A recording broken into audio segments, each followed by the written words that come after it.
के लिए एक आरओ को सीओ क्या बनाया गया, आज उसके अधूरे ज्ञान से पूरा अंचल हालाकान है। मैंने इससे पहले भी आपको एक वीडियो के माध्यम से बताने का प्रयास किया था। मेरा प्रयास ये बताने का था कि कैसे एक अंचल अधिकारी के ज्ञान न होने के कारण 3 महीने से एक सरकारी जमीन निजी और सरकारी के अधर में लटका हुआ है। यही नहीं, वहाँ 1968 में निर्माण हुए स्वास्थ्य विभाग का हॉस्पिटल बना, 85 में निर्माण हुआ, गत 2 साल पहले भी निर्माण कार्य हुआ, लेकिन अंचल अधिकारी के ज्ञान के समक्ष वो सरकारी भूमि भी निजी जैसी साबित हो रही है। अब इस बात में हर्ज क्या हो कि जब कोई उस जमीन के भूदाताओं के वारिसान ट्रैक्टर ले जाकर उस जमीन को जोत लें, इस बात में फिर हर्ज क्या होगा कि कोई भी प्राइवेट व्यक्ति जो उस भूदाताओं के वारिसान हैं वहां रसीद कटाकर मालिक बन बैठे। सवाल केवल एक भूमि का नहीं है, सवाल उन तमाम भूदाताओं के मनसा पर कुठारा घाट है जिन्होंने स्वास्थ्य विभाग को 90 डिसमिल जमीन, बल्कि नक्शे में 90 है, वैसे 85 है और जमाबंदी में भी 90 है, दान किया था स्वास्थ्य विभाग के लिए।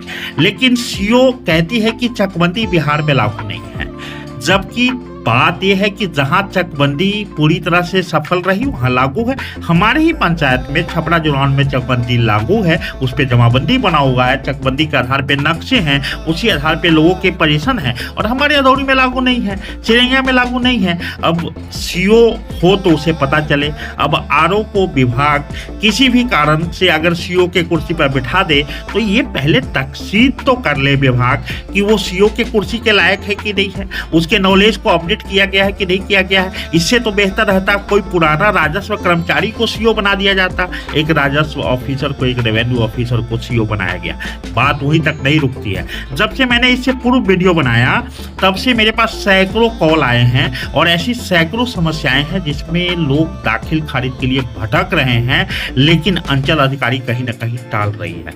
खुद मुझे कई बार बोला गया, आज डीएम से लिए हैं गाइडलाइन, कभी कहा जाता है कि एडीएम से गाइडलाइन मांगे हैं, कभी कहा जाता है डीसीएलआर से गाइडलाइन मांगे हैं, और जब डीसीएलआर के पास बैठा तो पता लगा कोई गाइडलाइन मांगी ही नहीं गई है।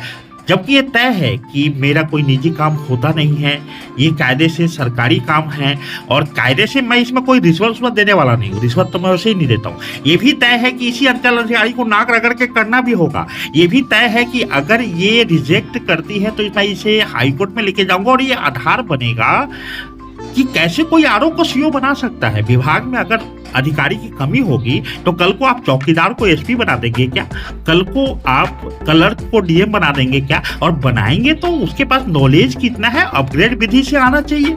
कई बीपीएससी वाले आज आईपीएस पे गए हैं, नहीं गए हैं, कई बीपीएससी वाले आज आईएएस बने हैं कि नहीं बने हैं, लेकिन सवाल यह है कि क्वालिटी तो होनी चाहिए। अब यहाँ पे आप एक आरओ को सीओ बना दिए, कोई दिक्कत नहीं, भाई उसके नॉलेज को तो अपडेट करो ना भाई।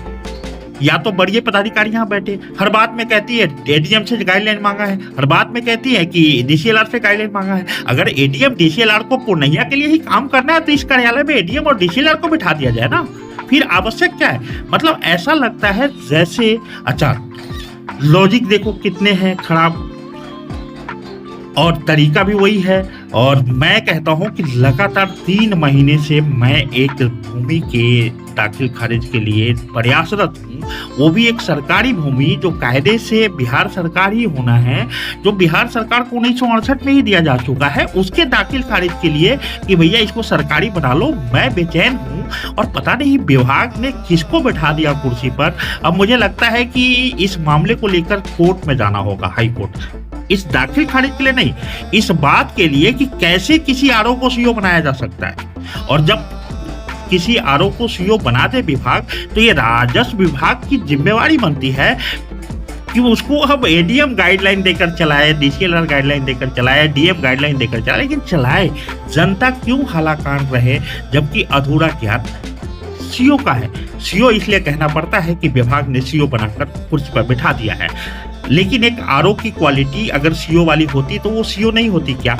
इस मुहिम को आगे बढ़ाते हुए हम लोग पूरी कोशिश करेंगे कि रिटर्न में जहां भी शिकायतें हो सकती हो। अब बात एक दाखिल खारिज की नहीं है, बात उन तमाम लोगों की है जो हालाकान है इस अंचल क्षेत्र पूर्णिया में।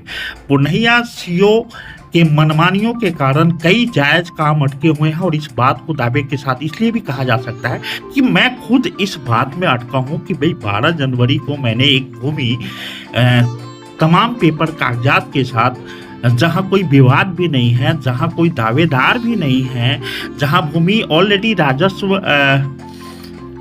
अधिकारी को, अंचल अधिकारी को खुद दावा करना चाहिए कि ये भूमि सरकारी है। हम दावा कर रहे हैं तब भी अंचल अधिकारी करे कि नहीं, हमसे तो दाखिल खारिज नहीं होगा। सवाल है भैया, दाखिल खारिज आपसे नहीं होगा तो कौन करेगा? राजस्व कर्मचारी।